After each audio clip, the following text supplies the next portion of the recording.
to hear their story, their journey of philanthropy, help me welcome Flo and Sid Banwart.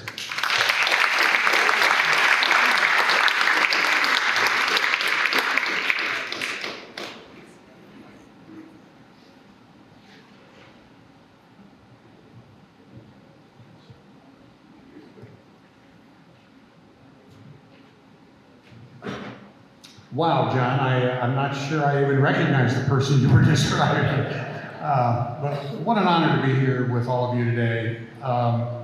It's truly humbling because every one of you are museum and philanthropy all-stars in your own right, and we're honored to be with you here today. I'd like to talk a little bit about the background that got us here. I think it's important to recognize that history and understand it. And then Flo will talk about the why of our giving and how we go about deciding kind of what we're going to do. But today, I'd like to start by saying many of the same things that John did. We're here to celebrate. We're here to celebrate your support. We're here to be grateful. Grateful for each other, and grateful for improving what Bob Gilmore would call the livability of Peoria. To say thank you. Thank you for all of you and what you do, and Zan, thank you especially for you and everything you've done for the Falcon Circle. And to share our memories with each other, specifically the journey of, let me call it Lakeview to the Riverfront Museum, and to share our appreciation for your philanthropy in all of its forms. Yes, it takes dollars, and yes, I know that John and the boards, and I serve on the foundation, we appreciate those dollars, but it's also kind of the how of the charity, which goes to how we apply our talents, and it goes to service with how we provide our time. And, you know, to me, it is the ultimate recognition of philanthropy as its highest order is when, over time, you can give all three: your time and your talent and your financial resources. Now, let me stop and shift gears and think together about how did we get here from Lakeview? What was that journey like? Well, at a high level, it took an immense amount of commitment, an incredible amount of tenacity, a lot of determination to overcome problems along the way, and it took a lot of creativity and unusual partnerships. I want to touch on all three of those. And I think this history is important to understand because I'm thankful more today for what you all and John have accomplished because of what we had to go through to get it started. So let's talk about some specifics. And let me start with a bit of context. I think John mentioned that both Joan and Zan were involved with the county board. I don't know if this date applies to your specific service, but I found in the old Peoria Journal-Star archives that in March of 2002, there was a half-cent county tax referendum that went down to defeat with a 73% no vote.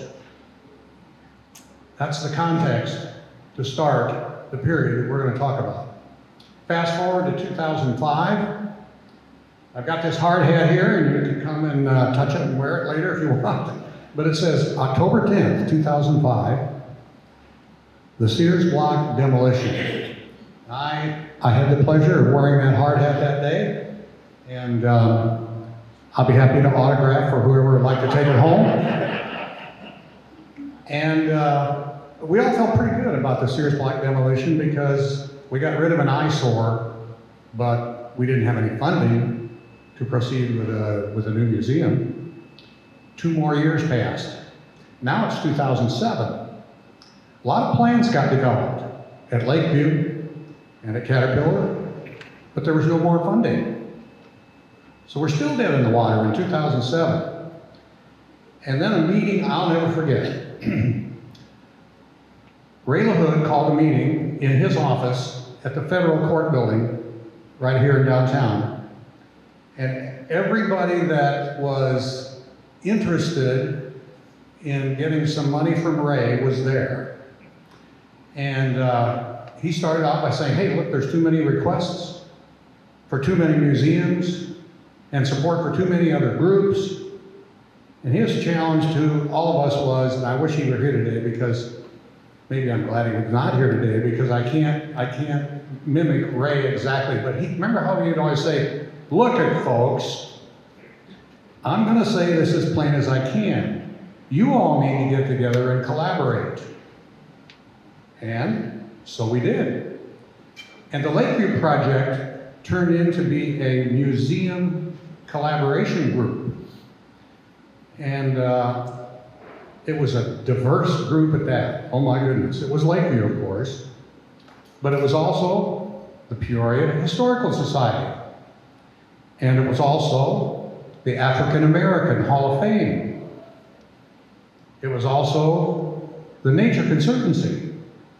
And it was also, and this is what I thought was kind of a strange partner, but they were willing and anxious to get started on this, the Illinois High School Athletic Association. So those 5 groups became the new museum collaboration group. Finally, a glimmer of hope. And I must say again, a special thank you to Ray for pulling them together. That meeting really ramped up the activity. We all could now assume that there would be a collaborative museum on the old Sears block. We had the fit-in room for the Caterpillar Visitor Center. We should use the same architect so it looked like it was a thoughtful project in downtown Peoria. But the cost estimates all came in above plan, higher than plan, and the financial resources available were still much lower than planned. So from all practical point of view, this Sears Block project was still dead in the water. Now one more year on the calendar, and now it's 2008. Now 3 years after the demolition of the Sears Block, financial projects are still pretty dismal. And who remembers 2008, 2009? We're in the middle of a huge recession. Yeah, thank you for all of you raising your hands. Now, I confess my next memory is a little bit hazy. I'm not sure who had the idea, but somebody in this room, I'd love to have you stand up so we can give you credit. But it all starts up in Cook County. Years before 2008, the Illinois legislature had passed a law to allow Cook County, and only Cook County, to conduct referendums for a vote on a sales tax increase, specifically to support things like museums. There wasn't any drama in Springfield when it all passed because there's a lot of representation from Cook County. But the question began to emerge in the community, if Cook County can do this, why not Peoria County? We had to try, otherwise we were out of options. There was no money available to do this.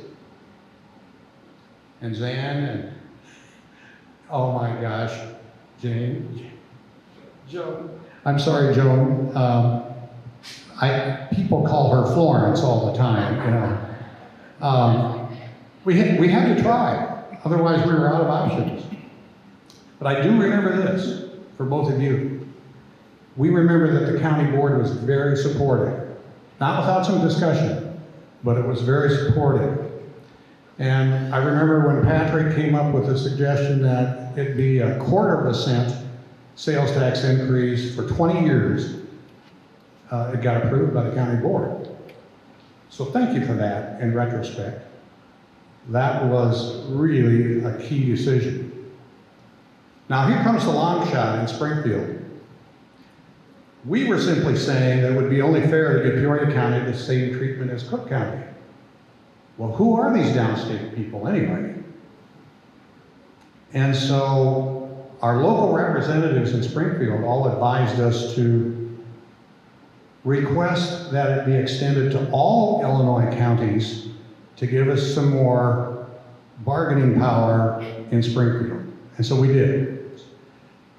Enter some of the best across the aisle bipartisanship I have ever witnessed in Springfield. So today, I want to give special credit to State Senators Dave Kaler and Dale Reisinger, as well as Representative David Leach, for getting the job done and passed through both houses. Now, they did have a little help from the Caterpillar lobbyists, but it was them who got the job done. Blagojevich, our governor, seemed to be on board. But he had been a bit unpredictable around this kind of time period because he did have a lot of other things on his mind. So the bill's through the legislature, sitting on the governor's desk. It sat for a couple of days. But Blagojevich finally signed it, and my recollection is that it was the last bill he signed before going to the federal penitentiary. So we got great support from the county board, and let me read you a short quote from the Peoria Journal-Star, November 21st, 2008. This is from the county board meeting. Quote, "The county board only had 2 months to decide whether to place the museum tax issue on the ballot for the 5 organizations that made up the Collaborative Museum Group. And the county board did decide to put it on the April 7th ballot, so all of the rest of us only had 90 days to get our act together and sell a tax increase in the middle of 08-09 recession." And then, of course, then the pushback began. Does anybody remember what I said about the 2002 vote that failed with a 73% no? I do remember that the anti-tax voices were noisy and continuous. But with a big sense of urgency, the people in all 5 of those organizations had a big positive push to all of their supporters and to the general public. And just to give you a little personal taste of something that I still recall today, we were in the middle of this 90-day period of ginning up public support, and somebody had asked me, well, what have you done personally, Sid, to help bring this across the finish line? And I wasn't able to answer that question. And so the next day, I called up Dan Silverthorne. Does anybody remember Dan? Over in the Labor Temple. Dan and I were both rural Iowa farm boys, and we had struck up a friendship over the years. And so I called him up and I said, "Have you got time to talk this afternoon?" And he said, "Yeah, come on over." And we began to talk about the potential on the old Sears block with all the construction jobs that were going to happen when the museum was built, and all of the skilled trades that were going to be needed, and all of the skilled trades and construction jobs in the Caterpillar Visitor Center. And he said, "Okay, Sid, you can stop, I got it." He says, "How are we going to do this?" So I committed right on the spot to build the Caterpillar Visitor Center with 100% union labor if he would turn out 100% of the people he represented for 100% yes votes. We shook hands, and that was the beginning, I think, of a difference maker. So today, you know what the outcome was, but do you realize how close it was? Another quote from the Journal-Star, who called it lip-bitingly close.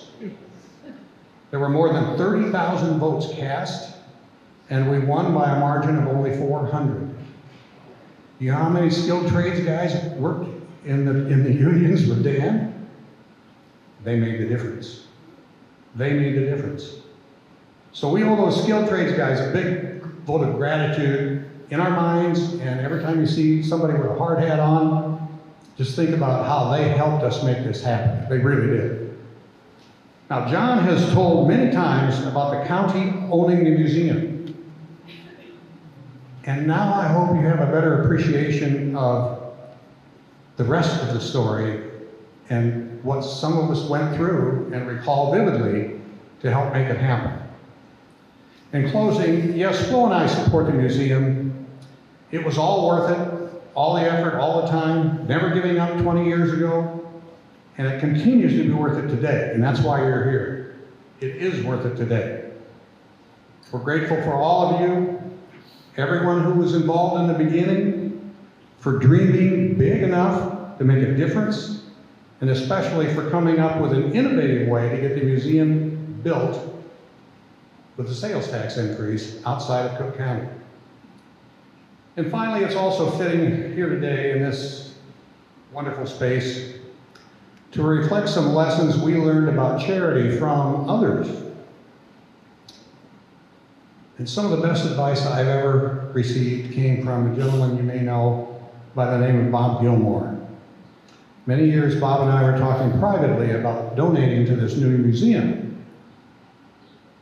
And he said something I'll never forget. He said, "Sid, you know, I don't know anything about museums. But," he said, "I do know that something like this would be very good for downtown." And Bob was a big donor and turned us into donors too. So thank you. Your individual efforts and our combined efforts to support all the performing arts in downtown mean absolutely everything for the livability in Peoria. It continues to be up to us today. Bob Gilmore understood this. And Flo and I are grateful that you understand it too.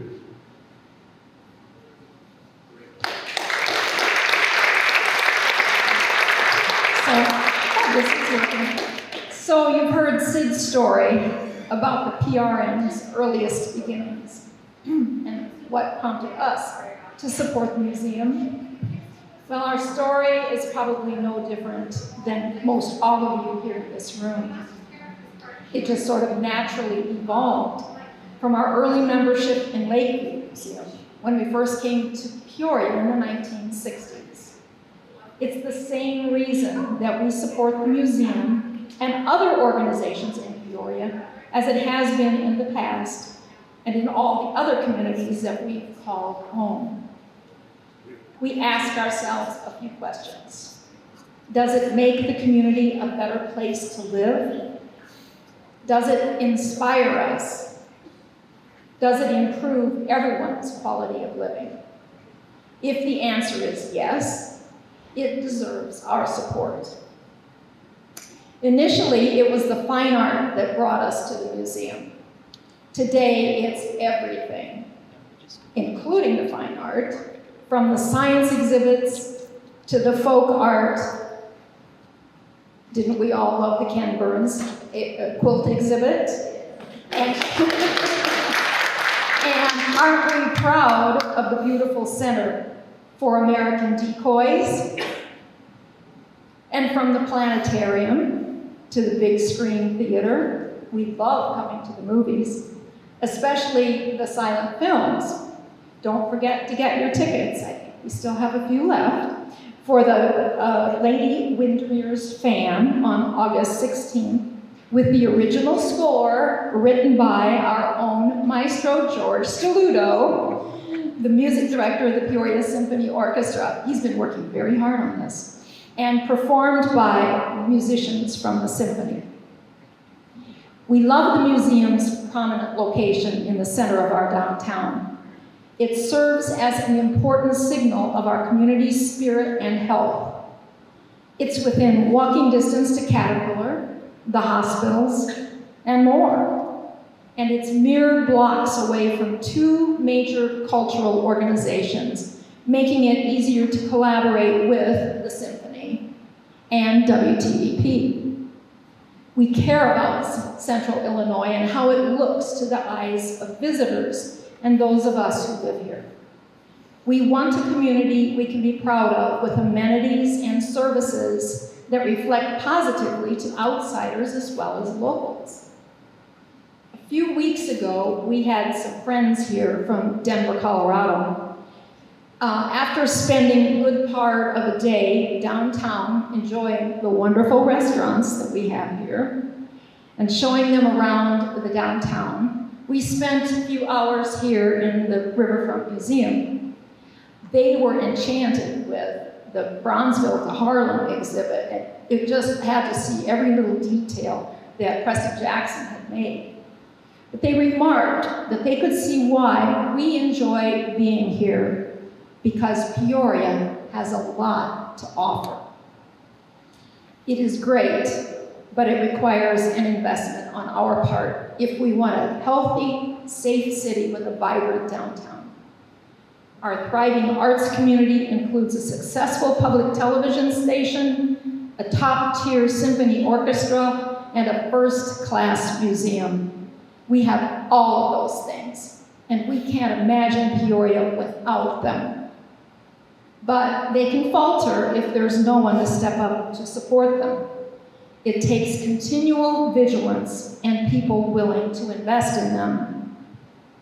When we come back to Peoria after being away, we always look forward first to being with the people here and the relationships that we've built through the past 50 plus years. Former colleagues, fellow volunteers that we've worked with side by side. But along with the people, it's all the places and organizations that we expect to be here when we come home. We shouldn't rely on others to take care of what it should be our responsibility. If we leave it to someone else, it might be our fault if it struggles. So we are obligated to support what we believe adds value and meaning to our life here. We see such caring, thoughtful people here in this room. We're inspired by the philanthropy of each of you. As a group, each of you creates synergy for one another. New ideas generate more new ideas, and new programming, and new events, and all of this makes the museum a better place. This is the place that reflects the heartbeat of Peoria.